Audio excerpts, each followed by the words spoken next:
버거이 브라더스의 디렉터스 컷. 경고.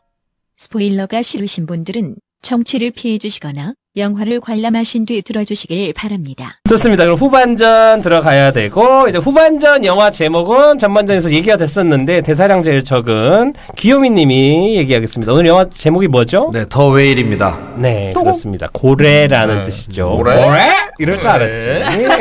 더 웨일이고요.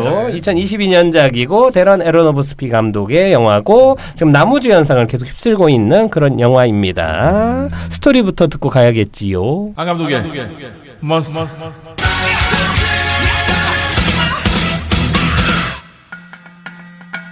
편지요. 아닌데? 편지요. 제 거 아닌데요? 편지요. 이거 뭐야, 내 거 아니냐? 편지요.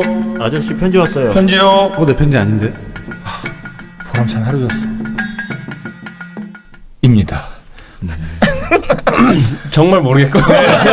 오늘은 정말 모르겠네요. 저는 컨셉도 있고 재미는 있는데 내용을 뭔지 몰라요. 이 영화의 스토리에 대해서는 방송으로 확인하십시오. 좋습니다. 저 근데 막 뭔가를 넣어서 또 편집을 해. 네. 우리끼리는 알아야 되니까. 근데 네. 이 영화는 참 스토리를 설명하기가 그냥 뭐 그 되게 살이 270 몇 킬로의 거구인 그 남자가 죽기 직전에 자기 딸을 만나서 딸 에세이 과제를 도와준다. 뭐 그냥 이렇게 치도면 그냥 간단하게 얘기할 수 있는데 뭔가 스토리로 이 영화를 주변 사람들한테 설명해주고 추천해주기가 되게 좀 힘들어요. 그래서 그 뭐가 재밌는 건지 어느 포인트가 재밌는 건지를 설명해주기가 하여튼 저는 좀 되게 어렵더라고요, 영화. 하여튼 스토리 잘 들었고요. 네. 뭐가 나올지 궁금하네요. 자, 그럼 영화를 다들 보셨으니까 한 줄 평을 좀 듣고 가볼게요. 제 옆에 있는 항아리님부터 한 줄 평. 연극의 힘은 위대하다. 좋네요. 영화 별로다. 거의 연극 최고. 한편의 연극을 보는 것 같아요. 좋습니다. 그 있잖아요. 엄마 몰래 보세요. 아빠 짱. 뭐 이거. 네. 좋습니다. 원작이 또 연극이기도 하니까 네. 그런 것 같고. 자, 그리고 옆에 귀요미님. 네, 저는 이게 한 줄 평인지는 모르겠는데 저는 영화 보면서 그런 생각했어요. 그러니까 어떻게 살아가야 되는 것보다 난 어떻게 죽어갈 것인가 그런 생각을 했기 때문에 그렇게 말하겠습니다. 유시민 작가가 쓴 어떻게 살 것인가 후속편으로 어떻게 죽을 것인가라는 책을 쓰면 좋겠다라는 생각을 해보고 사실 이별과 마지막 뭐 그런 뭐 이별과 구원에 대한 이야기인 것 같으니까 일단 영화 얘기하면서 좀 더 들어보면 될 것 같고 안 감독님? 저는 이번에 좀 거친 한 줄 평입니다. 입니다. 거치네요. 네. 몬스터도 그렇고 네. 뭔 존재 하나도 모르겠어요. 알아가면 되죠. 좋습니다. 이따 물어볼게요. 네, 해백님. 잘. 정답은 없다. 야, 이거 점점 거의 부조리극으로 가네. 처음에 연극은 위대하다 해서 점점 이해하기 힘든 쪽으로 가네요. 약간 마피아 게임. 네, 약간. 좋습니다. 뭐라고 했죠, 해백님? 정답은 없다. 정답은 없어. 이거죠, 맞죠? 유진스 노래. 내가 맞습니다. 만든 곡이. 네. 다 알아. 역시. 좋습니다. 김쌤님 한 줄 평. You are amazing. 좋습니다. 영화에서 원래 제목 대본 그 You are Amazing이 있고 People 사람들은 Amazing이라는 대사도 있죠. 네, 그렇죠. 그죠. 두 가지 그렇죠. 대사가 있죠. 좋습니다. 명대사가 되게 많았던 작품이고 뭐 아까 뭐 항아리님이 스포했지만 재미없어. 원작이 연극이기 때문에 텍스트나 이런 것들이 상당히 잘 짜여져 있었던 것 같다는 생각이 들고 저는 한 줄 평은 세상에서 가장 아름다운 짐승입니다. 뭐 영화를 본 분들은 쉽게 이해가 될 것 같아요. 영화에 대해서 우선은 간단하게 좀 어땠는지 좀 얘기 좀 들어볼까요? 뭐 하고 싶은 얘기 있으신 분들은? 저는 사실 이거를 전혀 정보가 없이 봤다가 네. 영화를 보면서 점점 막 화가 이게 그라데이션으로 올라가기 시작하면서 예. 마지막에 굉장히 화가 나서 나왔는데 그리고 나서 딱 느낀 게 와 진짜 잘 만든 영화구나 생각이 든 게 내가 이렇게 몰입을 했네 생각이 들더라고. 처음에 화가 난 게 그러니까 뭐냐면 아무래도 영화는 조금 저는 연극에 비해서 좀 객관화돼서 본다는 느낌이 들거든요. 아무래도 몰입도가. 근데 이 영화는 보면 볼수록 빠져들어가지고 나중에 막 화가 나는 거예요. 근데 영화를 보고 화가 나면 다 두 가지입니다. 영화 더럽게 못 만들었거나 아니면은 이렇게 너무 잘 만들어가지고 공감이 돼서 뭔가 정서가 이입됐다든가. 뭐 그런 면에서 제가 그런 조커라는 영화를 다시 본 이유도 그런 공감대가 분명히 있었는데 왜 아무런 감정이 안 나타나지가 이상해가지고 다시 본 영화였는데 이 영화는 저는 이 영화는 진짜 소장가게라고 생각을 해요. 되게 잘 만든 영화라고 생각을 하고 다시 한번 보고 싶기도 하고 뭔가 좀 그런 거 있잖아요. 집에 만약에 책꽂이가 있으면은 언제든지 꺼내볼 수 있는 책이 있잖아요. 그런 영화가 아닌가 생각이 들어서 그러니까 그 아까 한 줄 평이 욕이지만 감탄사였습니다. 여기까지입니다. 마더 이런 거군요. 네, 엄마 혼자 사무엘. 네, 좋습니다. 저희 앙빵빼님이 아, 참, 뭐 남기지 않았나요? 유언? 얘기나 제가 남기라고 했는데. 공인을 남기라고 했는데. 네. 아니 이제 어저께 녹음해서 같이 보내라고 영화를 했는데. 보고 이제 네. 나오면서 이제 뭐 이런저런 얘기를 했는데 앙빵빼님이 일단 확실한 건 안 감독님은 싫어할 거야라고 했는데 인생 영화라고 말씀하셔가지고 네. 이제 앙빵빼 땡. 네. 하지만 또 이따 그니까 얘기하면 그건 또 통한다고 정말 싫은 것도 인생 영화가 될 수 네. 있죠. 아니 근데 또 이따 또 얘기해 보면은 그게 정답일 수도 있어요. 여기까지입니다. 예, 그렇습니다. 하여튼 뭐 저희 앙빵빼님은 울었어요 마지막에. 예. 뭐 때렸나요? 전 두 번 다 오열했고 그리고 사실 맞아요. 두 번 볼 때가 더 감동이 컸어요. 왜냐하면 그러니까 이따 얘기했죠. 그 복선들이랑 장치들이 초반에 쌓아놓는 것들이 있거든요. 그러니까 이게 다른 신파와 이게 신파와 신파가 아닌 영화 차이가 뭔지에 대해 정확하게 나오는데 이 의미를 아니까 관객들하고 이제 그런 거 있습니다. 슬램덩크도 퍼스트 슬램덩크도 내용 알잖아. 아는데 강백호가 이렇게 공 살리고 넘어지면서 등 다치는 장면이 나올 때 처음 슬램덩크 본 사람들 웃어요. 근데 이거 아는 사람들은 그 네. 장면을 아니까 그때부터 오열을 하는데 이거 뭐 에브리싱 에브리 올 at once도 그렇고 이것도 첫 장면에서 새 생명 진리 자꾸 또 요즘에 그 JMS 때문에 좀 다른 생각이 들어오긴 했는데 그 에세이 읽어달라고 할 때부터 오는 감정이 두 번 아니까 다르더라고요. 그래가지고 아무튼 근데 좀 할 얘기가 많고 그리고 좀 서로 좀 궁금해하거나 자기 소감이나 느낌이 다른 것들이 많을 것 같아가지고 좀 딥한 얘기는 좀 이따 하고 우선은 간단하게 전설의 교양 듣고 가겠습니다. 전설의 교양.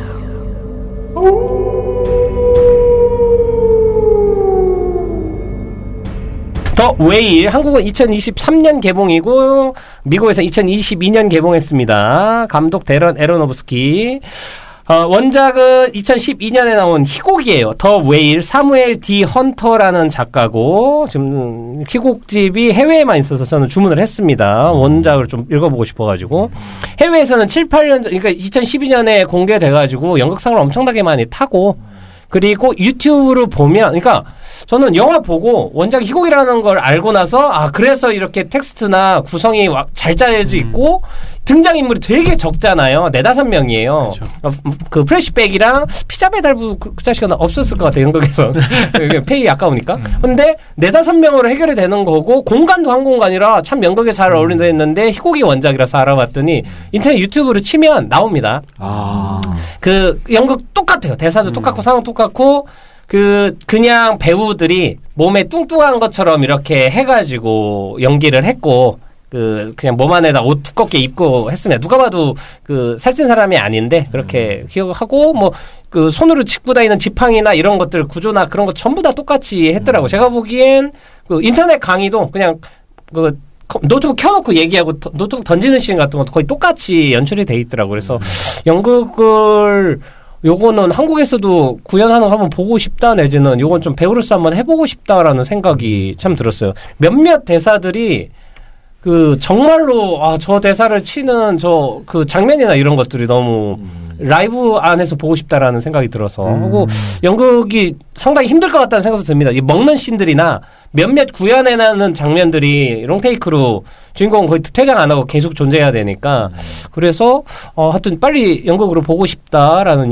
생각이 들고 조만간 누가 저작권 사서 하지 않을까라는 영화가 이슈가 됐으니까 생각이 들었고 영화 얘기를 또 이어서 가면 데런 에로노브스키하고 나오는 배우들은 남자 주인공 이제 브랜든 프레이저 조금 더 딥하게 얘기할 거예요 하고 딸은 세이디 싱크라고 기묘한 이야기 보신 분은 많은 얼굴입니다. 거기서 뜬 얼굴이고 하고 여기서 되게 인상적인 이미지로 나온 리즈 역의 홍차오라고 중국 배우 요거는 확실한 건 지금 아시아계가 헐리우드에서 계속 여기저기 나오는 건 트렌드다. 이거는 크레이지 리치 아시안이라는 영화가 엄청난 흥행을 한 이후에 생긴 변화 물결이고 지금 이 영화 말고 다른 개봉하는 영화에도 아시아계가 한 명씩 꼭 픽스가 돼 있어요. 옛날에 왠지 그 웃기는 옆에 조연이나 이런 흑인 배우들이 했을 것 같은 역할에 지금은 아시아계 배우들이 들어가는 어떤 트렌드가 만들어진 건 사실이고 이번에도 뭐 남우주연상, 여우주연상 이런 거 오스카에서 다 아시아계들이 많이 휩쓸고 있기 때문에 엄청난 약진이고 이게 한 제가 몇 해 동안은 이슈가 계속 이어질 것 같다라고 생각을 하고 그 브랜든 프레이저에 대해서 조금은 얘기를 해야 되는데 우리는 이 배우에 대해서는 우선은 1968년생이고 191cm 원래 거구입니다. 분장을 하니까 더 엄청나더라고요. 네. 이 영화 전 처음 볼 때는 와, 살 어떻게 쥐었지 했는데 분장 그리고 그 3D 프린트 기술까지 이용해서 되게 특수 분장에 공을 많이 들여서 오스카에도 이제 후보까지 올랐고 이 배우 이력을 보면 1992년에 이제 원시 티네이저라는 영화 있었어요. 이거 기억하신 분도 있을 텐데 원시인이 이제 알아요? 알죠. 뭘 알아? 엑셀런트 어드벤처 이런 거. 맞아요. 그때 유행할 때 나온 거고 흥미로운 건 이게 진짜 골 때리는 게 제가 그 키오이칸 에브리싱 에브리웨어 올 앰 원스의 남편 역할 키오이칸 배우한테 많이 빠져 있어가지고 꽂혔는데 키오이칸이랑 그 나무 주연상 다 휩쓸고 있고 나무 주연상은 브랜든 프레이저가 계속 휩쓰는데 둘이 원시 티네이저에서 출연을 같이 했었어 친구 역할로. 그리고 30년 만인가 30년 만에 시상식장에서 처음 다시 조우한 거예요. 둘이 너무 반가워요. 둘이 인터뷰를 계속 같이 하고 있는데 또 키오이칸 관련돼서 에피소드로 또 나온 게 뭐냐면 에브리싱 에브리웨어 올 앰 원스 찍기 전까지는 그 구니스랑 아이역 찍고 나서 계속 무명 스턴트맨으로만 지냈어요. 엑스맨 같은 데도 스턴트맨으로 잠깐 나오거든요. 근데 이 배우가 에브리싱 에브리웨어 올 앰 원스 찍을 때만 해도 무명이었기 때문에 이거 찍고 나서 직후에 건강보험료를 못 내가지고 돈이 없었어. 그러니까 그 이후로도 한 2년 동안은 촬영을 못하고 있으니까 영화 공개되기 전까진 건강보험료 못 내서 힘들었다고. 그러니까 지금은 이제 스타 발열이 돼가지고 여기저기 좀 캐스팅이 되고 있는데 되게 너무 화려하고 멋있고 너무 되게 훌륭한 헐리우드 스타처럼 보이지만 그 이면에는 아직도 그 무명에 그게 남아있다라는 그런 느낌이 있고 그 브랜든 프레이저랑 너무 친분이 있고 그러다 보니까 그 둘이 얘기하면서 특히 그 자기 홍보, 영화 홍보가 아니고 그 더 웨일 본 소감을 얘기했어요. 근데 자기가 이 영화 보면서 하나 놓친 게 아쉬웠던 게 있는데 뭐냐면 휴지를 안 챙겨서 너무 힘들었다라는 얘기를 인터뷰를 했어. 근데 그게 먹혔는지 한국에서는 지금 더 웨일 보면 그 예술전용관에서 굿즈로 냅킨을 줘요. 더 웨일 프린트된. 그래서 저도 그거를 옆에 놓고 딱 슬픈 장면에서 코를 풀면서 여유 있게 봤다라는 그래서 되게 센스 있는 굿즈였다라는 얘기를 하고 하여튼 브랜든 프레이저는 원시 티네이저랑 스쿨타이라는 또 영화 있습니다. 이런 영화 있고 스카우트라고 야구 선수로 나오고 스포츠 영화에 많이 나왔었어요. 피지컬이 좋다 보니까. 깜짝이야. 하고 우리나라 임창정이 나온 스카우트. 그렇지요. 거기 나온 줄 알고. 나오는 명작이었죠. 네.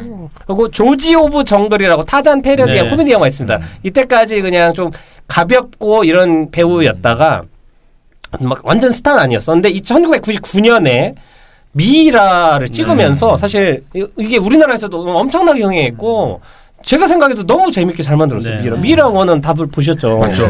그리고 레이첼 와이스도 되게 매력적이었고 이 영화를 하면서 헐리우드 되게 스타급으로 올라가면서 그 다음에 또 7가지 유혹이라고 해서 되게 막 그 여러 가지 인생으로 바뀝니다. 농구 선수로도 나오고 악마가 막 이렇게 해주는 뭐 그리고 미이라 2도 찍고 그 다음에 이제 좀 의미 있는 영화 있습니다. 2001년작 가덴 몬스터라는 영화 있는데 이건 좀 이따 다시 얘기해 줄게요. 이 영화 찍고 그리고 나서 그 다음에 이제 미이라 3까지 찍고 하면서 실제로 배우가 미이라 1, 2, 3 찍으면서 무릎을 너무 많이 써가지고 무릎이 그 연골이 파손이 돼가지고 그러니까 잘 걷지도 못할 정도로 해서 배우로서 되게 징크스가 오고 그리고 또 제가 들은 얘기론 실제로 헐리우드 어떤 영화 제작자한테 성추행을 당했었어요. 브랜든 프레이저가. 그런 이슈가 있었습니다. 그래서 되게 암흑기를 되게 보내요. 그리고 실제로 이혼을 하고 그리고 양육비나 뭐 누구 잘못인지 모르겠지만 양육비나 이런 문제로도 고생도 하고 이런 실제 이 사람이 경험한 어떤 이야기들이 있는데 뭐 원작이 희곡임에도 불구하고 더 웨일의 주인공하고 겹치는 지점이 상당히 많아요. 이건 놀라운 거죠. 왜냐하면 앞서 말한 뭐 레슬러나 블랙스완 같은 경우는 작가가 창작을 하면서 배우에 맞춰서 타이핑해서 쓴 건데 요건 이 작품이 있는데 이 작품에 있는 인물이랑 브랜든 프레이저가 묘하게 닮아 있고 이 사람의 피지컬마저도 정말 최적화된 거기 때문에 진짜 뭔가 TPO가 정확히 딱 맞은 케이스라고 생각을 하고 그 이후로 히트작이 없습니다. 몇십 년간, 거의 십몇 년간 그러다가 특히 한국에서는 잊혀진 이름이었다가 더 웨일 이 한편으로 지금 완전히 다시 완전하게 사람들의 다시 구설수랑 관심사에 올랐고 그런 배우인데 이 배우랑 또 관련된 것 중에 그 가덴 몬스터란 영화가 있어요. 이 내용이 뭐냐면 이게 제가 스토리를 좀 읽어드릴게요. 30년대 헐리우드를 주름잡던 공포 영화의 대가 제임스 웨일의 명성은 사라진 지 오래다. 그는 이제 집에서 가끔 찾아오는 남자 연인에게 심통을 부리며 살아가는 아무도 돌아보지 않는 늙은 괴물의 신세.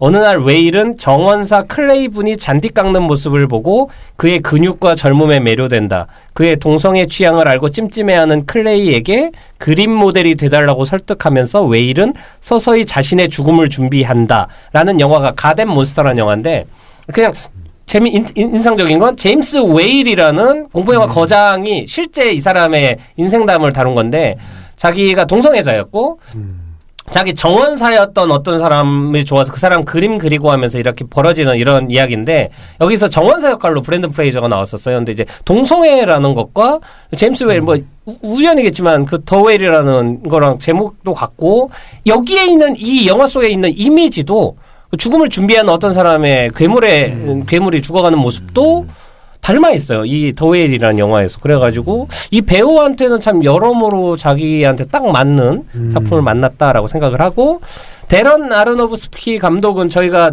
마더 때 한번 얘기를 했어가지고 자세히는 얘기 안 하는데 그래도 그냥 작품만 나열하면 파이, 레퀴엠, 천년을 흐르는 사랑, 레슬러, 블랙스완 하고 노아, 마더 그리고 더 웨일까지 사실 블랙스완에서 정점을 찍고 그때까지만 해도 헐리우드에서 이 감독은 진짜 하고 싶은 거 다 해도 되는 그러니까 크리스토퍼 놀란이랑 동급으로 취급을 당했었어요. 그래서 상업 영화를 찍으면 대박이 날 거라고 그랬는데 그 이후에 상업 영화로 돈 많이 들여서 찍은 노아가 우선 망했어요. 러셀 크로우랑 찍은 그 이후에 마더도 뭔가 종교 비판적인 시선이나 이 감독의 어떤 특색은 있지만 이슈나 그런 건 안 되고 심지어는 이제 그 어떤 영화를 찍고 나서 제니퍼 누구지 헝거 게임 여자 주인공 로렌스 제니퍼 로렌스하고 사귀다가 마더 망한 다음에 둘이 헤어졌어요. 그리고 되게 힘들어했다고. 그리고 감독이 마더 찍으면서도 매일 그 제니퍼 로렌스 말로는 맨날 나 너무 힘들다. 맨날 막 어렵다. 영화 만드는 거 힘들면서 힘든 얘기를 너무 많이 해가지고 노이로제 생길 정도였다고. 그러니까 슬럼프에 제대로 빠져 있었고 인정도 못 받다가 더 웨이를 찍으면서 다시 이번에 많은 관심을 받고 헌데도 이번에 아카데미에서 뭐 작품상이나 감독상 후보에는 올리지도 못했고 제가 보기에는 조금 별로 안 좋아하는 것 같아요. 뭐 이유는 모르겠지만 아카데미에서 그래가지고 즐긴 거였나? 그거는 잘 모르겠는데 뭐 스타일일 수도 있고 이번 좀 해줄 만도 한데 아무튼 뭐 이 정도로 얘기를 하고 연극 원작의 영화로서 상당히 잘 완성이 된 영화다 하고 배우를 위한 영화 간만에 나온 배우를 위한 영화인 것 같다라는 생각하면서 전설의 영웅서 끝내겠습니다. 좋습니다. 이게 길었죠. 네. 코너 안 만들면 큰일 나요. 네. 코너에 몰려요. 그 코너라도 만들어 놓으니까 들어주려고 네. 노력이라도 하는 거지.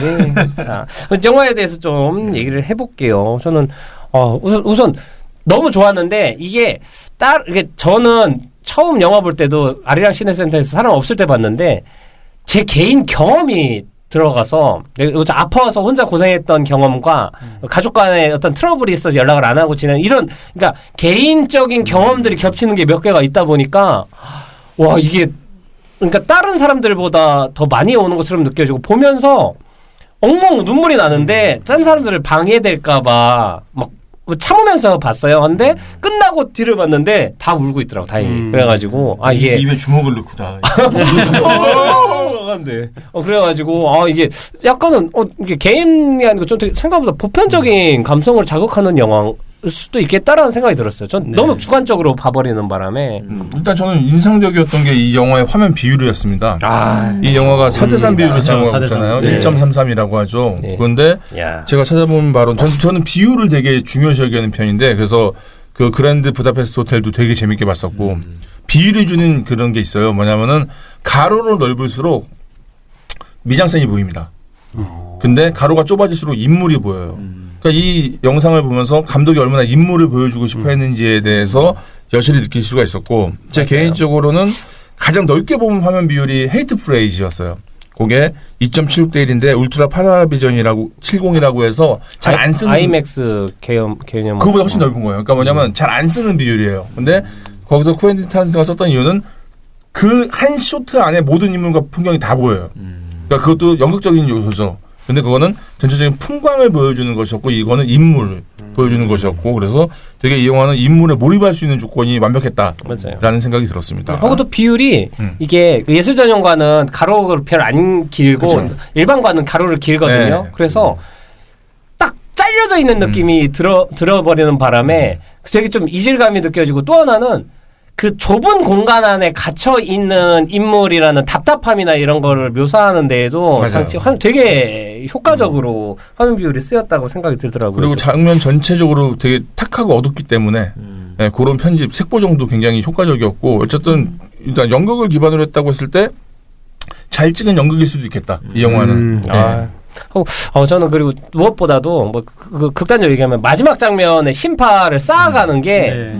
이게 그 대부분 못 만든 영화들 심판을 어떻게 하냐면 이 앞에 부분들은 그냥 생략하고 마지막에 아빠가 죽기 전에 여자한테 갑자기 뜬금없이 네가 썼던 편지를 읽어줘 그럼 내가 살 수 있어 이런 얘기를 하면 이거 엄청 오글거리잖아요. 근데 이 영화는 우리가 뭘 봤냐면 시작할 때 선교사한테 읽어달라고 하잖아요. 그래서 이걸 왜 읽어줘야 하니까 그걸 읽어야 내가 살아갈 힘이 생긴다고 남자가 얘기를 하는 씬이 있어요. 주인공이 첫 장면에 그래서 이거를 읽어주고 얘가 평안해지는 장면을 봤기 때문에 마지막에 딸한테 이걸 건네는 게 잊을 적이 없고 그리고 관객은 이미 알아. 아 저게 그거였다는 걸 아니까 이게 그거랑 또 바다 장면이나 그 뭐 두 발로 걸어서 일어나서 걸어와 달라고 딸이 요구했던 실패 장면이나 마지막 장면을 위해 쌓아놓은 복선들이 있으니까 이게 하나를 몰아치면서 저는 엄청나게 와 대단하다. 이거 그러니까 이 연극도 그렇겠죠. 그러니까 그리고 정말 잘 시작과 끝이 정말 잘 짜여져 있다라는 생각이 들더라고요. 근데 저는 그 맨 처음에 그 선교사가 읽어줄 때 예. 이걸 들어야 내가 살 수 있어가 아니라 나 지금 죽을 것 같아서. 그러니까 지금 죽기 전에 내가 지금 죽을 거라면 마지막으로 이거 들으면서 죽고 근데 싶어서 대사가 읽어달라고. 있어요. 정확한 뉘앙스는 아닌데 남자가 얘기를 해요. 처음에 그 뒤에 또 이걸 그런 얘기가 이걸 나와요? 들어야 내가 살 수 있어라고 맨 처음에 하는 대사가 있어요. 맨 처음에, 근데 한 번 보면은 그냥 스쳐 지나갈 수가 있는데 다시 보면 처음부터 얘기를 하는구나 있어요. 그러니까 한 번 봤을 때 뉘앙스는 전 김쌤이랑 똑같았어요. 네. 모를 거예요. 이렇게 해서 죽을 수 예. 있구나. 그러니까 내가 해서 죽을 때 마지막으로 이거 한 번은 꼭 죽을 때는 이걸 들으면서 죽고 싶다. 그 정도로. 그래서 그 느낌이 뭐냐면 근데 뭐 크게 결과가 달라지는 않는데 이 사람이 제가 그냥 해석한 건 이 사람은 자기가 지은 원죄랑 이것 때문에 자기는 구원받지 못할 거라고 생각하고 죽을 날만 기다리는데 근데 그럼 죽으면 되잖아.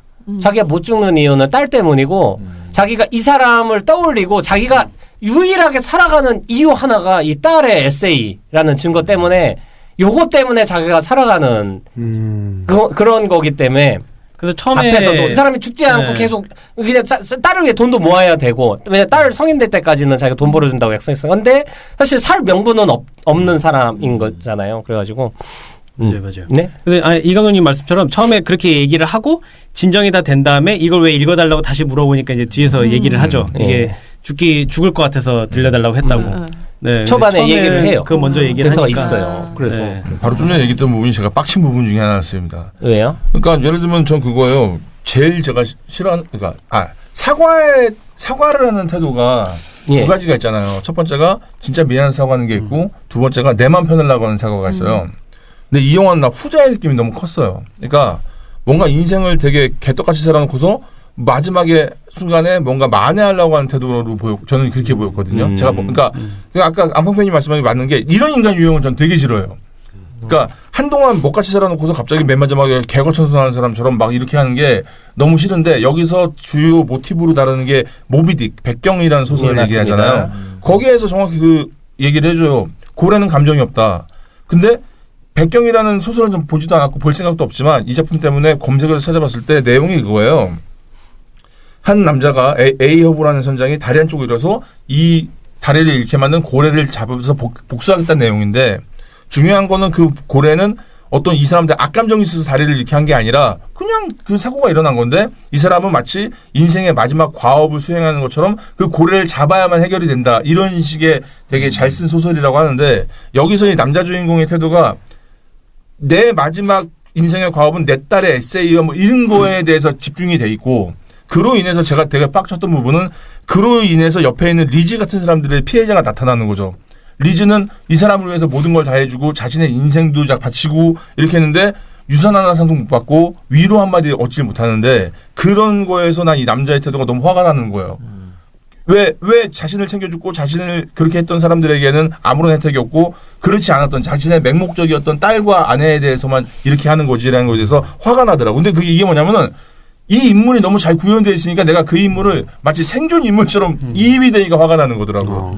근데 저는 이제 해석이 전혀 반대고. 그죠. 왜냐면 이게 사과를 우선은 백경의 이야기 에세이는 딸의 이야기고 딸이 자기 이야기를 에세이로 쓴 거예요. 네. 그래서 자기가 잡으려는 백경은 아버지고 이 사람을 해치면 해결이 될 것 같은데라는 목적 하나로 살아왔지만 해친 다음에도 해치고 나서도 사실은 아무것도 남지 않는다. 이런 이야기가 우선 거기 있는 거고 뭐 그리고 거기에도 그 키케크라는 남자와 동성애 남자가 누가 누워 있었다 뭐 이런 이야기도 자기 아버지에 대한 이야기고 원망이랑 8살 때 이 소녀가 쓴 전 딸의 이야기라고 생각을 하고 그리고 또 용서나 사과에 대한 거는 그냥 제가 생각하는 건 사실 이 사람은 그러니까 솔직히 말하면 용서를 계속 그러니까 자기 용서 못 받을 거라고 생각을 하는 사람이고 그렇죠. 그리고 사실 사과를 해줄 거라고도 생각을 안 하고 있는 사람을 생각을 해요. 그래요? 예. 되게 간절히 바라는 그렇기 때문에 아니에요. 저는 사과를 바라는 건 아니라고 생각을 하고 그렇기 때문에 모든 걸 다 포기하고 헌데 자기가 해야 될 일은 있는 거예요. 저 사람한테. 그리고 그거를 그 사람한테 사과를 받으려고 하는 행동이라고 저는 생각을 안 하고 아니 자신이 사과라는 거죠. 용서를 구하는 거죠. 저는 이제 그렇게 안 보이고 평생을 벌 받는 입장이라고 저는 생각을 하고 그리고 그냥 그 다른 사람들의 용서나 사과에 대해서도 요즘에 학폭이나 이런 얘기 때문에 요즘에 많이 얘기가 나오고 있지 않습니까? 사실 그 사과를 해주는 사람이 사과를 받아주지 않는 그 사람이 이제 용서를 해주지 않는 이상 이거 끝이 나지 않는 거예요. 네. 그러면은 가해자가 됐거나 뭔가 실수한 사람이 할 수 있는 건 그 사람이 용서를 해줄 때까지 계속 비는 수밖에 없거든요. 저는 이 남자는 그러고 있는 사람이라고 생각을 하고 이 정도면 다행히 마지막 죽기 직전엔 용서를 받았다. 근데 용서를 받지 못해도 이 사람은 그게 문제라고 생각하지 않았을 거라고 생각을 해요. 이 사람은. 그러니까 자기를 죽이는 과정으로 계속. 근데 자기가 죽지 말아야 할 이유는 딱 하나인 거지. 이 딸. 근데 죽지 말아야 될 이유인데 나는 그 피자 먹고 이런 거 보면서 좀 이상하지 않아? 피자 먹고 그거는. 그러니까 자신의 인생을 망쳐나가는 길을 계속 가고 있고. 그죠. 그걸 옆에서 협력을 해주고 있잖아요. 근데 딸이랑 대화하는 걸 들어보면은 용서를 구하고 있어요. 딸에게는 항상 용서를 구하는 태도를 보이고 있어요. 이 사람이. 맞아요. 용서를 구하다기보단 자기 상황을 이해를 시키고 싶어 하는 거죠. 그러니까 저는 뭐냐면 지금 내가 이 방송을 준비하러 오면서 느꼈던 게 뭐냐면 내가 맞아요가 아니라 요렇게 보이더라고요가 가장 정확한 표현인 것 같아요. 그러니까 내가 생각할 때 그런 태도가 이해가 안 되는 것이었던 게 예를 들면 예전에 신창원이 그랬단 말이에요. 뭐 지가 뭐 후기를 쓰면서 인생 후기를 쓰면서 그때 당시에 뭐 어떤 누가 나에게 좋은 말만 해줬어 난 이러지 않았을 거라 이런 식의 표현을 했는데 나는 여기서 솔직히 말하면 이 남자 주인공의 태도가 자신의 원죄가 있어요. 8살짜리 딸내미를 버리고 자신이 사랑을 찾아서 떠나갔고 그로 인해 가정이 붕괴됐고 모든 나쁜 짓은 다 했어요. 남자가 할 수 있는. 그리고 현재 살면서도 그런 이상한 그런 패스트푸드를 먹어가면서 자신의 몸을 관리하지도 않고 그 관리에 대한 책임도 심지어 전에 사랑했던 남자의 동생이 그걸 케어해주고 있고 인생 자체가 민폐 덩어리 그 자체인데 거기서 자신을 개선하고자 하는 노력은 하나도 하지 않으면서 마지막에는 에세이를 통해서 접촉을 하려고 하고 용서를 구하려고 하는 것 같다. 그러니까 난 그 태도가 너무 마음에 안 드는 거예요. 이 사람이. 그래서 예를 들면 그거요. 밀양 때 그 아저씨 같은 거예요. 전도연한테 빡치게 했던 것처럼. 그런데 그렇게 해석을 하면 이 영화는 정말 그러니까 의미가 없는 아니 저는 외려 그래서 더 공감대가 생겼다는 게 사실 그러한 유형의 인물들을 본 적도 있고 그러니까 뭐 죽음까지 가지는 않았지만 뭐 이런 것들에 대해서 한 번 더 고찰해보게 되는 상황이 돼가지고 내가 보는 이 영화는 그런 관점에서 봤을 때 너무 재밌게 봤거든요. 그래가지고. 근데 뭐 그렇게 볼 수도 있는 거고. 근데 그러니까 사실 이 영화를 그냥 뭐 사실 게스트분들이 끼어들 수 없는 상황이 되거든요. 그러니까 구원이라는 목적으로 그냥 본다면 사실 여기 보면 그 리즈라는 분도 자기 오빠가 죽고 그렇게 되는 데에서 자기가 아무것도 못했기 때문에 그거에 대한 죄책감이 있어서 그거에 대한 미안한 마음으로 이 사람을 살리고 있는 것처럼 보이고 왜냐하면 상대방이 죽었기 때문에 용서를 구할 수도 없고 여기 있는 사람들은 다들 자기가 어떤 거에 대해서 구원을 받기 위하거나 뭐 그리고 그 사람 가장 좋은 예가 메신저로 온 친구 있지 않습니까?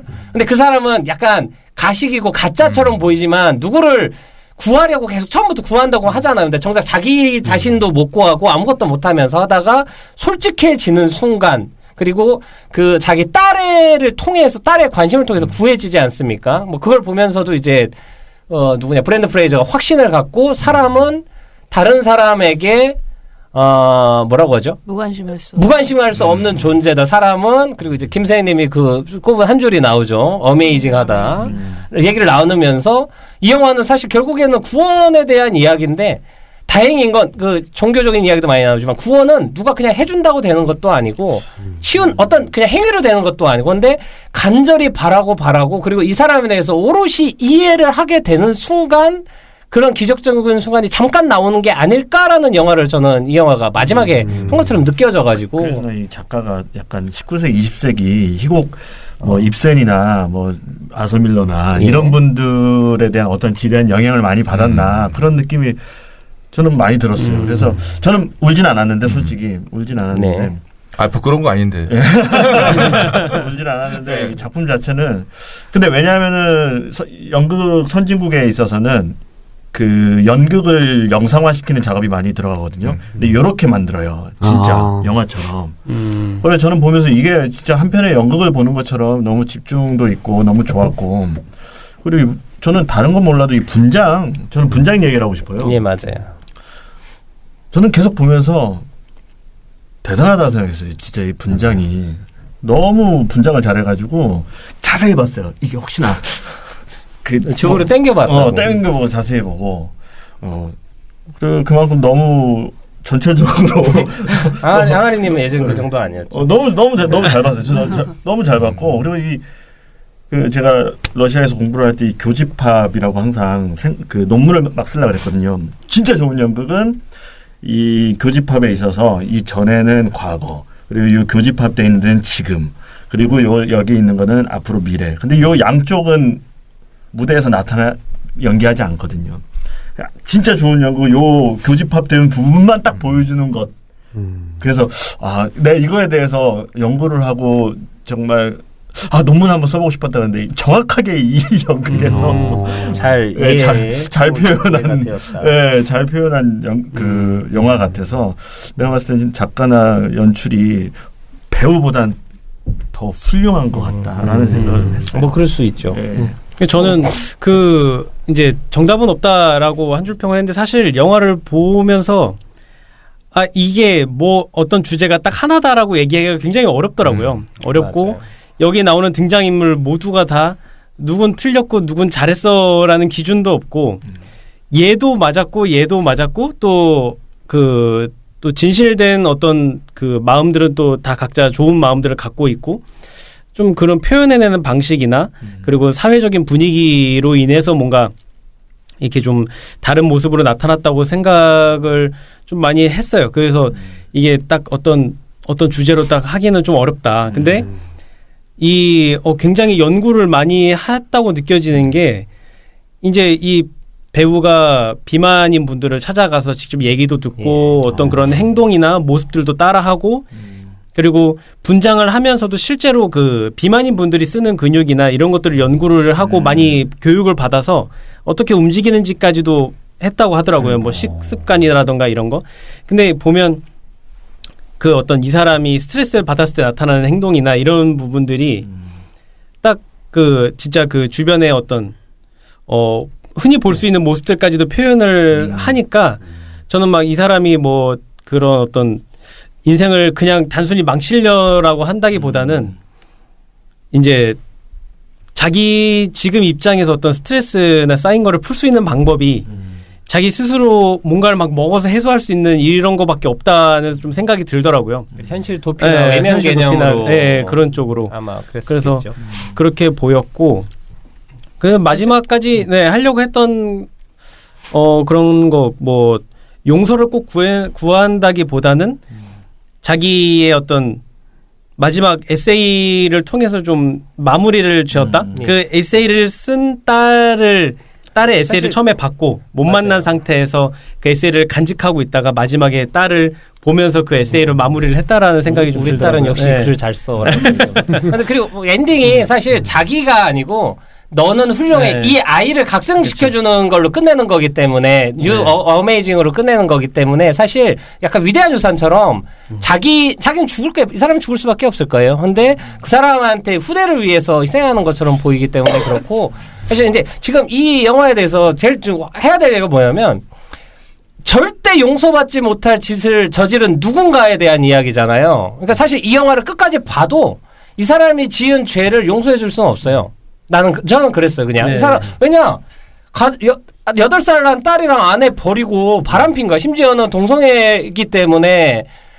그런데 중요한 건 이 사람이, 그럼 이 사람은 어떻게 살아가게 되는가, 어떻게 살아가느냐, 그리고 그 사람에게 피해를 입었던 사람은 과연 이 사람을 어떻게 대하고 과연 용서해 줄 수 있나에 대해서. 근데 영화 끝날 때까지 사실 용서해 줬다는 생각은 안 드는데, 저는 어쨌든 이 영화 가장 큰 업적은 그런 사람 밉고 사실 짜증나 그 텍스트로만 들어도 진짜 관심이 안 가는 인물인데 그 인물을 지켜보고 이 인물의 삶에 대해서 그리고 이 사람이라는 거에 대해서 궁금하게 만들고 이런 삶도 있다에 대해서 우리가 좀 공감하는 지점까지 가는 게 전 대단하다고 생각을 해요. 사실 뭐 연쇄살인범일 수도 있고 사실 그거에 저는 근접할 정도로 되게 큰 윤리적인 문제가 있는 사람이라고 생각을 하거든요.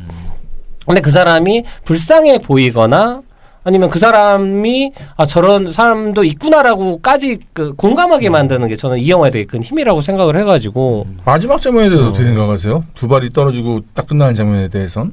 그건 판타지적인 요소라고 저는 그냥 영화적인 그거고 왜 그런 장면이 마지막에 딱 들어갔을까에 대해서 혹시 생각을 해보셨는지. 그러니까 영화적인 장치적인 해소라고 생각을 하고 저는 둘이 그냥 현실적으로는 그냥 안았거나 이런 장면인데 저는 그리고 그 다음 장면에 바닷가에 있는 장면으로 자연스럽게 연결시키기 그때가 위한 과거를 얘기하면서 그때 발 다쳤었다고 얘기했던 그 장면으로 돌아가는 장면이었는데 저는 솔직히 맨 마지막에 딱 두 발 딱 돌아가는 거 보면서 뭐야 버드맨이야? 이 생각했거든요. 그럴 수도 있죠.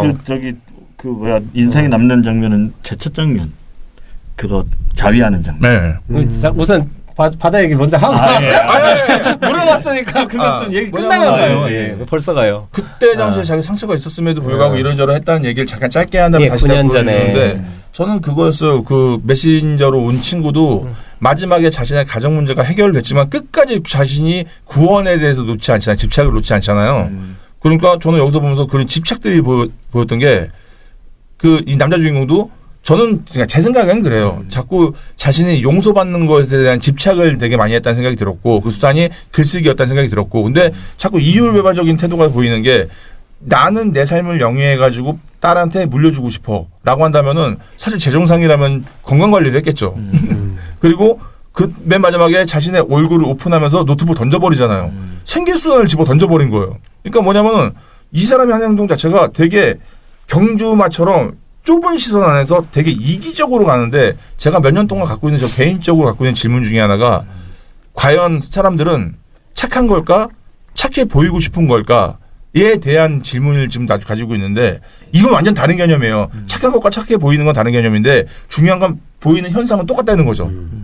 근데 이 남자 주인공이 과연 이 사람은 구원을 갈구하는 것인지 아니면 구원이 정말 필요한 그러니까 구원을 받는 상태를 원하는 건지 구원을 진짜 원하는 건지에 대해서 되게 헷갈리는데 하는 행동 자체는 그래요. 그리고 저는 마음이 좀 무너졌던 게 그 홍차우 그 리즈라는 배역이 그 서운함을 표현하잖아요. 나는 이렇게까지 했는데 돈. 난 너 때문에 그랬더니 난 몰랐지 이러는 거야. 야 너무한 거 아니야? 어떻게 이걸 모를 수가 있어? 저 만나지도 않은 딸한테 이렇게 관심이 있으면서 딸한테 사과를 구하는 방식도 너무 무모하잖아. 설명을 안 해주잖아요. 딸은 다 알고 있는데. 그러니까 뭐냐면은 근데 이 인물이 너무 그래서 입체적인 거예요. 제가 봤을 때 나도 그럴 수 있겠다. 어떻게 보면은 우리 그럴 때 있잖아. 가끔 뜻하지 않게 거짓말할 때도 있고 뜻하지 않게 흘려갈 때도 있는데 이게 너무 공감이 되는 거예요. 그러니까 미운 거예요, 이 사람이. 난 보는 내내 미운데 잠깐만, 내가 이거 왜 미워하지? 너무 잘 만들어져서 내가 너무 몰입을 했구나. 그러니까 아까 말씀드린 대로 앙펑팬님이 싫어할 거라고. 맞아요. 나 이런 인간 되게 싫어요. 근데 작품적으로는 와 이렇게 연출을 해서 또 이렇게 썼어? 근데 연기도 이렇게 했어? 와 주변 인물 하나하나가 잘 설계돼 있고 너무 좋은 영화네. 이거 또 보고 싶다. 이게 딱 되더라고요. 그렇습니다. 예. 근데 뭐 저는 딸이 없었으면 그냥 죽었을 거라고 생각을 해요. 저는 이 사람은. 영화 보면서 약간 다르게 봤던 건 이 사람이 마지막 그렇게 되기까지의 그 과정이 영화에서 표현은 안 했지만 그 동성애라는 거 하나만으로 매장을 당했지 않았을까라는 생각도 사실 했거든요.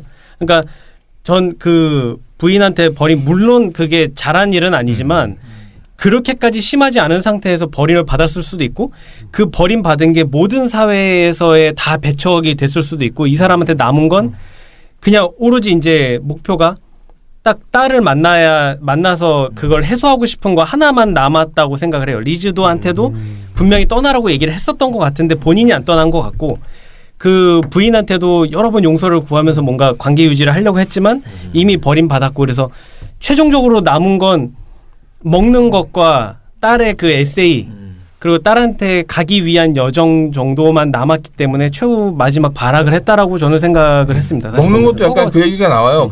저 동성 연인이 죽기 전에 음식을 먹지 않고 이랬었다 해서 난 그것도 이해는 좀 가긴 했는데 수도 있죠. 생존 방식에 있어서는 잘못됐다는 생각이 든다는 거죠. 그 사람 어떤 인간인지는 그 자유할 때 다 나오는 걸로 나 생각하는데 죽을 것 같으니까 살려고 하잖아요. 근데 본능은 굽히기 싫어하는 약간 그런 느낌. 근데 나는 그 살려고 하는 이유가 딸이라는 거지. 왜냐 그때 에세이를 읽어달라고 하니까. 만약에 그냥 본능적으로 살려는 거면 의미가 없는데 그렇죠. 살아야 되는 목적이 하나 있고 그냥 이게 뭐냐면 사람이 그 누군가 책임져야 될 게 있어야 사람이 살아갈 원동력이 있는 사람도 있는데 여기는 예를 들면 예를 들면 그 새가 가장 큰 예인데 이 사람이 가장 무너지기 보면 이 사람이 유일하게 케어하고 자기가 살아있는 의미가 있고 누군가한테 어떤 의미가 있는 존재로 있는 게 창밖에 사과 조각 줘가지고 살리는 새인데 사실 비 오는 날 그 유리 조각 접시가 깨지고 새까지 오지 않게 되는 순간 사실은 딸하고 이미 싸운 다음이거든요. 그럼 자기가 케어해야 될 존재가 단 하나도 없기 때문에 이 사람은 살 명분이 하나도 없어요. 그러니까 그 다음부터 많이 먹고 더 망가지고 뭐 학생들한테 막 욕하고 이런 장면으로 연결이 되는데 근데 또 기가 막힌 게 이 영화 마지막 금요일 시작할 때 이것도 들었을 수도 있는데 시작 장면에 주인공이 딱 눈을 뜨면 새소리가 들려요. 근데 요거는 이제 이것도 한 번 보면 모르지. 두 번 보면 새가 왔어. 새소리 째잭째잭 새소리가 시작되면서 금요일에 눈을 뜨고 홍차우랑 좀 이따 딸이 오거든요. 그러니까 그리고 이제 홍차우랑 얘기하고 그 선도사랑 얘기하면서 이제 확신도 있고 희망을 다시 심어준 거지. 이 딸도 딴 사람을 구원해주는 막 나쁜 애라고 생각했는데 그렇고 이 딸애가 그렇게 한 행동을 하면 얘는 아직 가능성이 있고 내가 하는 행위도 이 친구를 더 훌륭한 친구라고 얘기하는 거가 의미가 있고 내가 한 것들이 틀리지 않았다라는 마지막 두 발로 일어나서 딸한테 갈 수 있는 힘을 실어주는 장면들이라고 생각을 하고 저는 사실 앞에 계속 얘기를 했지만 용서를 구하고 있다고 생각하지 않았거든요. 예. 저도 용서는 그냥 받은 거지. 용서를 구하고 그러니까 계속 그냥 주지도 받지도 않는. 주지도 받지도 않았다고 생각해요. 저는 뭐 굳이 딸한테 내가 이거를 가지고 용서를 구해서 내가 그래서 구원을 받아야지 그런 의미로 딸을 마지막에 보고 싶어 했던 건 아닌 것 같고 자기가 이제 좀 있으면 죽을 거를 이제 알고 있잖아요. 예. 이제 정말 죽을 것 같은 거지 자기도 이제. 정말 죽을 것 같으니까 거기 대사에도 계속 나오잖아요. 내가 내 인생에서 단 하나라도 뭔가 잘한 게 있다는 걸 증명하고 싶다. 그러니까 내가 지금까지 8살을 버리고 지금까지 계속 못 보고 단 한 번 받았던 그 에세이만 가지고 얘는 정말 솔직하고 처음부터 계속 얘기하잖아요. 솔직한 글을 써라. 진실된 마음을 써라. 근데 이 솔직한 글을 보면서 얘는 굉장히 훌륭한 아이일 것이다. 그런데 실제로 봤는데 그렇지 이제 뭐 흔히 말하는 뭐 비행소녀 같은 느낌이잖아요. 엄마가 이불이라고 할 정도로. 근데 그 아이가 써놓은 그 솔직한 냄새나 더러워 뭐 이런 걸 보면서도 역시 솔직해. 역시 글을 잘 써. 역시 솔직해. 타는 재료가 될 거라고. 이렇게 솔직한 아이는 솔직하게 자기를 표현할 줄 아는 아이는 훌륭한 사람이다. 라는 거를 그러니까 뭐라고 해야 될까? 그 애는 잊어버린 것 같아. 자기가 얼마나 대단한 사람이고 아름다운 사람인지를. 그러니까 저는 그랬어요. 이 사람이 계속 그 딸을 만나고 딸을 마지막까지 딸한테 이 에세이는 정말 훌륭한 에세이야라고 하면서 계속해서 딸한테 얘기하는 게 너는 정말 빛나는 사람이야. You're amazing, 뭐 You're perfect 막 계속 그렇게 얘기를 하잖아요. 그러니까 이 아이한테 지금까지 해주지 못했던 말들. 그러니까 어떤 한 인간이라는 존재한테 자기가 해줄 수 있는 격려와 모든 사랑과 진심을 담아서 마지막에 전하고 싶었다라고 생각을 해요. 그러니까 이게 이 주인공이 하고 싶었던, 죽기 전에 하고 싶었던 게 이거라고 생각을 하는 거지. 그러니까 이것이 결국 구원으로, 그러니까 이것이 결국 자신을 구원하는 것일 수도 있죠. 라고 생각을 한 거지. 용서를 구해서 그렇죠. 내가 딸한테 용서를 받고 이건 아니라고 생각했어요. 용서 구원은 이제 관객 입장에서 우리가 의미 부여를 하는 게 되는 거고. 저는 전혀 그렇게 안 받고 그리고 저는 안 울었거든요. 예. 저도 안 울었어요. 저희 그 앙빵빼님이 이건 엄청 운다고 막 냅킨을 막 준비해 와가지고 마지막에 이제 본인만 우시고 저는 안 울었는데, 그러니까 저는 이 감독이 이게 감독이 쓴 작품은 아니기는 하지만 이 감독 영화들을 쭉 이렇게 떠올려 보면은 되게 인간의 어떤 내면을 되게 맞아. 혹독하게 파헤치는데 이게 보는 사람마다 와닿는 지점이 있어요. 그러니까 나는 아무렇지 않은데 이 사람한테는 그게 되게 클 때 있고 이 사람들한테는 아무것도 아닌데 나한테는 되게 크게 있고 그게 이제 저는 레슬러의 마지막 장면 같은 것처럼 그러니까 어떤 그 한 인간을 보여주는데 그 인간 속에 모든 인간들이 가질 수 있는 어떤 내면의 감정들을 건드리고 있다라고 생각을 했거든요. 그래서 이 작품 같은 경우도 사실 흔히 볼 수 있는 사람은 아니잖아요, 주인공이. 그렇죠. 모두가 그렇죠? 좀 싫어할 외형도 그렇고 그렇죠. 처음부터 좀 비호감적으로 캐릭터를 또 구축을 해놓죠. 되게 많이 나오는 대사죠. Am I disgusting? 뭐 계속 얘기하잖아요. 역겹니? 근데 역겹다고 솔직하게 말하는 사람은 없어요. 딸만 역겹다고 했죠. 근데 본인은 굉장히 역겹고 추하다는 걸 본인도 그런 거에 자괴감이 심한 사람인데도 계속 인간은 아름다워. 그리고 이제 긍정적인 이야기들을 자꾸 하죠. 그런 것도 저는 오히려 상반한 데서 그러니까 보통의 사람들 어떻게 보면 그냥 보통의 사람, 딸, 보통의 엄마, 보통의 간호사, 보통의 사람이 아닌 뭐 외형적으로 딱 봤을 때 자기 관리 못하고 뭐 외형적으로도 뭐 역겨워 보일 정도로 살이 너무 많이 찌고 일상생활도 거동이 불편할 정도의 이런 어떻게 보면 정말 역겨워라고 할 수 있는 이 사람만 사람은 아름다워라고 말하고 있다라는 거 저는 그것도 되게 인상적이었어요. 이 작품 제목이 왜 더 웨일인가에 대해서 한번 고민을 해봤는데 저는 그래서 그런 면에서 그렇게 생각하게 됐던 것 같습니다. 그리고 더 웨일은 사실 원래는 의미가 안 좋은 그 뚱뚱한 사람들 비속어로 말하는 거라서 영화 만들 때도 제목을 바꾸려고 했었는데 원작자가 바꾸려고 했었다 그러더라고요. 원작자도 바꾸는 거 어떠냐 했는데 괜찮을 것 같다고 해가지고 그냥 했고 사실 좀 논란이 됐었어요. 개봉했을 때도 되게 좀 안 좋은 말 비속어라 그러더라고요. 네, 맞습니다. 초고도 비만이. 근데 그 어떤 혐오나 이런 거에 대해서 처음부터 접근하는 거기 때문에 제목 자체도 그렇고 워낙 그 강양 모비딕이랑 마지막 그 거대한 고래 같은 어떤 느낌이나 이런 것들이 강렬해서 제목은 좋았던 것 같고 중요한 건 문학적으로는 정말 최고인 것 같아요. 훌륭합니다. 네, 중요한 건 지금 시간이 오버가 됐어요. 자 마무리 지가요. 열띤 토론을 하다 보니까 자 DDR 마지막으로 할까요?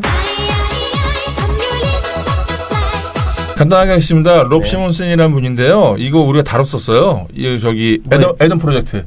그 음악 감독이십니다. 그래서 저희 방송 애덤 프로젝트를 들어보시면 이분에 대해서 자세히 알 수 있습니다. 다시 한번 들으세요. 네, 좋습니다. 원래 마지막 회라서 뭔가 유종의 미를 거두고 이런저런 얘기를 많이 하려는데 많이는 했네요. 더웨이에 대한 뜨거운 열변을 또 하더라고. 뜨거운 고래. 이 감독과 안 감독 위주로 얘기를 했습니다. 주인이다 보니까요. 하여튼 쏠쏠이요. 이제 마지막이니까 그냥 뭐 이미 늦었는데 그래도 이제 여기 오신 분들 오늘 사실 얘기 많이 못해가 좀 아쉬운데 그리고 한동안은 기회가 없을 것 같은데 그냥 소감 한마디 듣고 끝내겠습니다. 우리 기요미님. 너무 죄송해요. 말을 너무 못 걸어서. 아니 그게 아니라 저는 너무 진짜 뭐 MT 가서 계속 얘기하고 싶었어요. 진짜 너무 재밌었고 저렇게 그러니까 물론 제가 뭐 생각하는 것도 다 말씀해 주셨지만 저렇게도 저렇게까지 생각하고 보시는구나라는 걸 깨달았고 진짜 너무 재밌게 들었습니다. 감사합니다. 제가 더 감사합니다. 나중에 또 좋은 자리 있으면 꼭 불러드릴게요. MT? MT 고고시. MT를 가고 싶은 이유가 집만 과연 아니면. 토론 때문 아닐까요? 일단 집만 아니면. 집에 아이가 있습니다. 자 그리고 우리 신혼인 항아리님. 저는 이제 운전하면서 자주 들었어요. 애청자예요. 네, 자주 듣고 막 깔깔대면서 듣고 막. 근데 이 마지막 회라고 하니까 참 아쉽습니다. 근데 이렇게 마지막 회 초대해 주셔서 너무 감사하고요. 그 다음에 또 계속될 수 있도록 이게 마지막이 아니었으면 좋겠습니다. 최고의 극찬이네요. 감사합니다. 다음에 그 더신 개봉하면 저희가 한번 특별 방송 한번. 더신, 더신이 있군요. 개봉 앞두고 있는 영화관 페이지 공포 영화인데. 관계자인가요? 예. 주요 배역이지요. 좋습니다. 그리고 김쌤님. 저도 이게 마지막 방송이라는 얘기를 듣고 너무 아쉬웠어요. 진짜 몇 번 못 나왔고. 저는 정말 동네 마실가들 자꾸 오고 싶었는데 이게 벌써 이렇게 끝이라 그러니까 너무 아쉽고 정말 곧 다시 했으면 좋겠습니다. 너무 좋은 시간들이었어요. 감사합니다. 따뜻한 말씀. 그리고 이제 늦게 들어온 우리 막내 해백이. 네, 저는 뭐 아까 말씀드렸다시피 그 하나의 휴식과 같은 시간이었기 때문에 네, 좀 아쉽기도 하고. 네.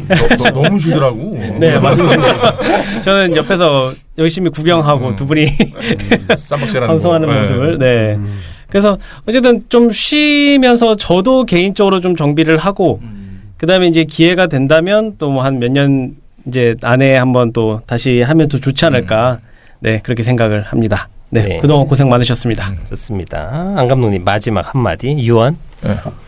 범인은 움직이는 놈이 범인이야. 범인은 노란 모자. 딴 게 아니고 방송은 끝나지만 영화는 끝나지 않습니다. 영화 많이 봅시다. 수고하셨습니다. 수고하셨습니다. 이거 보이는 유튜브로 해도 재밌을 것 같은데. 사실 뭐 이제 내가 만든 방송이니까 나도 마지막 한마디 해야지. 하시죠. 사실은 그러니까 만약에 하면 다음에 유튜브 컨텐츠로 가야만 해요. 이게 수익 구조도 그렇고 그리고 근데 유튜브로 영상으로 가면 고민해야 될 거랑 신경 쓸 게 더 많고. 품도 많이 팔아야 돼서 그냥 섣불리 그냥 막연히 한다는 말씀은 못 드리겠고 그리고 사실 200개에서 끝낸다는 것도 약속은 약속이니까 약속은 우선 지키는 게 제일 중요하다고 생각을 하고요. 만약에 다시 등장하게 되면 뭐 영상 매체로 등장할 것 같고 뭐 기약은 안 하겠습니다.